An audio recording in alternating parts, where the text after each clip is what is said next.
आज स्थायी समितीची सभा पार पडली. सर्व केली मेरीच्या वातावरणामध्ये ही सभा केली. आज प्रामुख्याने एवढं काय विशेष मुद्दे नव्हते. एक निविदा मंजुरीचा एक विषय होता आणि गणपतीला च्या मूर्तिकार आहेत शाडूच्या मूर्ती बनवण्याचा एक त्याचा एक विषय होता. तर त्याच्यात मी एक सूचना केलेली आहे का जे व्यावसायिक गणपतीचे व्यवसाय करतात त्यांना फुकट माती तुम्ही देऊ नका.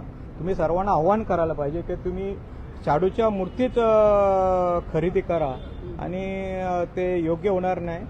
म्हणून आज जो विषय जिल्हाधिकाऱ्यांची मंजुरी घ्या. जर जिल्हाधिकाऱ्यांनी मंजुरी दिली तरच शाडूच्या मूर्तींना त्या लोकांना माती द्या. पुन्हा जो निविदांचा विषय होता तर निवडणुकीच्या अगोदरपासून बऱ्याचशा निविदा मागवल्या त्या पेंडिंग आहेत.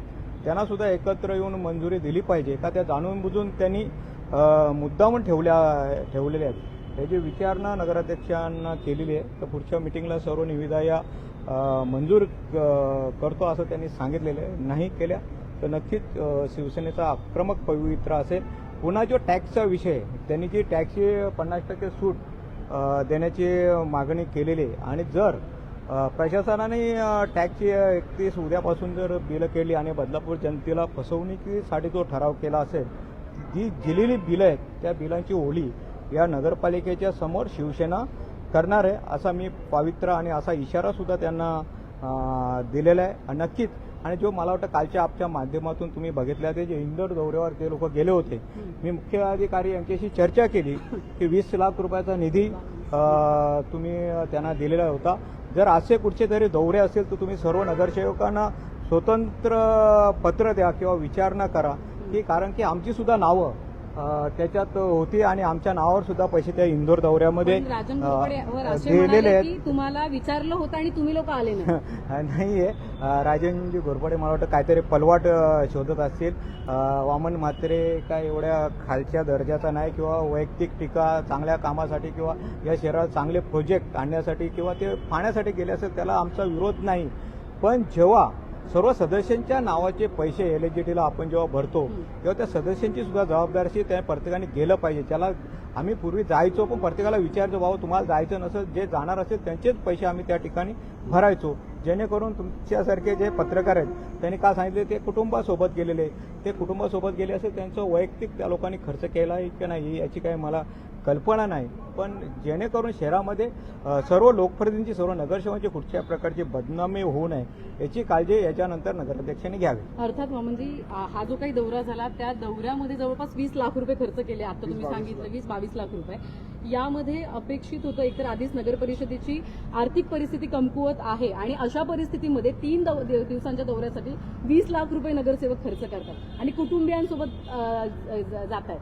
तर एक विरोधक म्हणून काय भूमिका असणार? ठीक आहे. नगराध्यक्ष मॅडमने तो भावनाविषयी निर्णय घेतलेला आहे. पण ह्याच्यानंतरचे जे निर्णय घेताना असे त्यांनी विचार करून आणि नगरपालिकेची आर्थिक परिस्थिती बघून घेतले पाहिजेत असा माझा त्यांना सल्ला आहे. पण हा जो काही दौरा आहे त्याच्यामध्ये एकही अधिकारी नव्हता कोणीही नव्हतं फक्त नगरसेवक. मला त्याच्यात काहीच माहिती नाही. आता वामन म्हात्रेच्या नावावर पण 10-20 लाख 1000 रुपये त्या ठिकाणी गेले असतील पण मी नाही गेलो म्हणून ते पैसे फुकट गेले असेल कारण तिथल्या हॉटेलचं भाडं भरलेलं असेल माझ्या नावावर.